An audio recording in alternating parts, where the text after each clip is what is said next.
What's going on, all of you fantastic freelancers? My name is William, and thanks to the combined efforts of AJ, one of Anthem's fantastic community managers, Chris King, gameplay design director, and Darren McPherson, lead gameplay producer, we finally have a list of inscriptions, how they work, what they do, and more. So once and for all, we have an answer to the question all of us have had at some point in time with Anthem, and that being, what the heck does this inscription do, and what does it mean? A lot of this I am reading verbatim with my commentary thrown in every here and there so I don't misinterpret what something may possibly do. There are two icons that you need to be wary of. The gear icon, which means that it will only apply to the items themselves, be it a weapon or attachment for your javelin. The suit icon means it applies to everything on your javelin. For the sake of simplicity and consistency, I'm going to use their screenshot of the Avenging Herald as the example, as well as read off their explanation on it. So in the Avenging Herald example, the following inscriptions were rolled. 15 plus weapon damage, which increases the damage dealt on the Avenging Herald by an additional 15%. In this case, the inscription has a gear icon, so the damage boost only applies to the weapon and wouldn't apply to your secondary weapon as well. Plus 4 repair amount, which means all health drops that are picked up will replenish an additional 4% of your health. A 30% ammo drop rate means that there will be an increased chance of a defeated enemy dropping weapon ammo by 30%. Lastly, a 15% heavy pistol damage increase. Since this inscription has a suit icon on it, any heavy pistol the player is carrying, including this Avenging Herald, will do an additional 15% damage. So if you had 2 heavy pistols equipped, both weapons would get a 15% increase.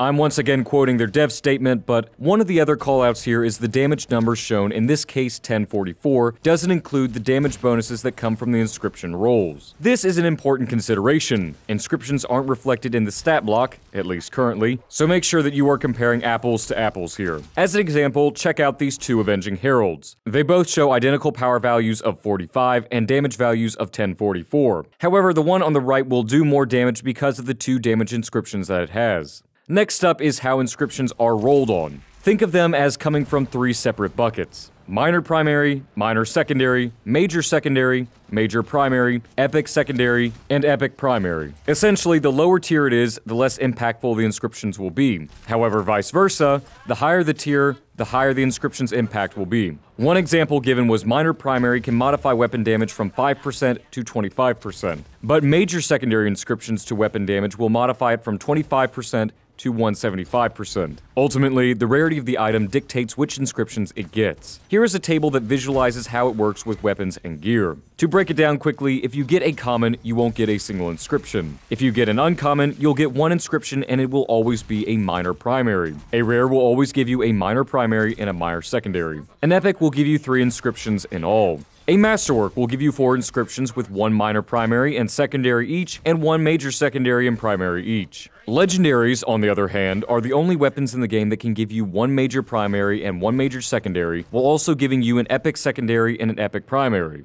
Now, I'm not going to go down the list and rattle off each of the inscriptions and their description, but I'll give you the basics on what each category means and a few of the more confusing ones. First, the more basic ones. DMG equates to damage, so anything with a plus DMG for its inscription means additional damage overall to either the weapon or ability. If you see plus % for speed, that actually means your recharge rate will be faster. I'm not sure why the devs didn't just name it something like recharge time, but whatever. An increase to force basically gives you an increased likelihood of knocking something down or out of the air. An increase to your harvest bonus increases the number of materials that you will get while harvesting. So instead of getting 1 masterwork ember from a harvestable formation outside in the world, you'd get 2. Pickup radius is the distance you will automatically pick up drops. Thruster life is pretty obvious, but increases your maximum flight time. Each of the 4 elements has 3 possible modifiers, those being damage, effect, and resistance. If you get an inscription for an element, followed by the damage, then it increases the amount of that element's damage your weapon can do. If you get an elemental effect, it increases the number of stacks that are applied.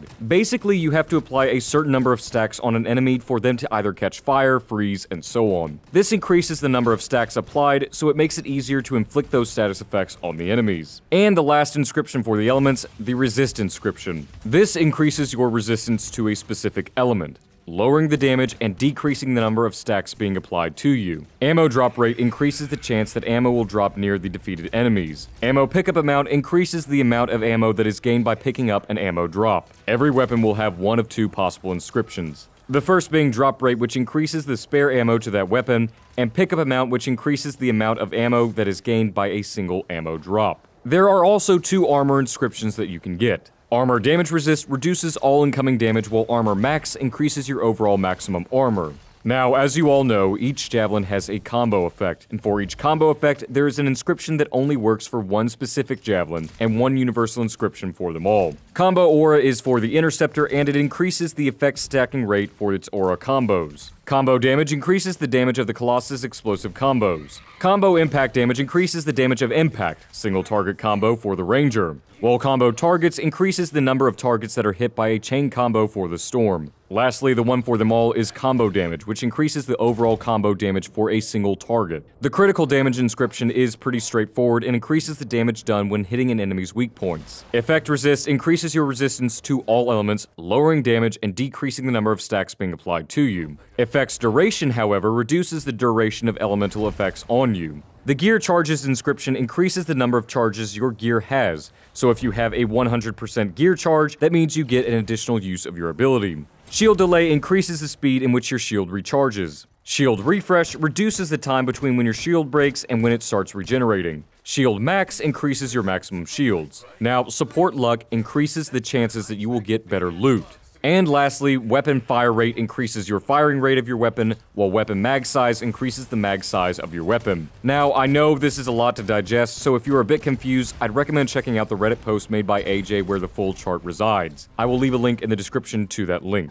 But there you have it, freelancers, the inscriptions and their true meanings at long last. If you have any questions about inscriptions, please feel free to let me know in the comment section below, and I'll have an answer to you all within a few hours. And if you enjoyed this video and want to stay up to date on all things about your game, Anthem, then please feel free to leave a like on this video and subscribe for more videos just like this one. A special thanks to my patrons and channel members for their support of your Anthem. Your patronage allows me to make videos like this one, and your monumental support also enables me to constantly make improvements to the channel, and for that, I am forever humbled and grateful to you all. I hope all of you fantastic freelancers have a phenomenal day as ever, and I'm looking forward to seeing you all in the next video very soon. And remember, freelancers, we are strong alone, but we are stronger together.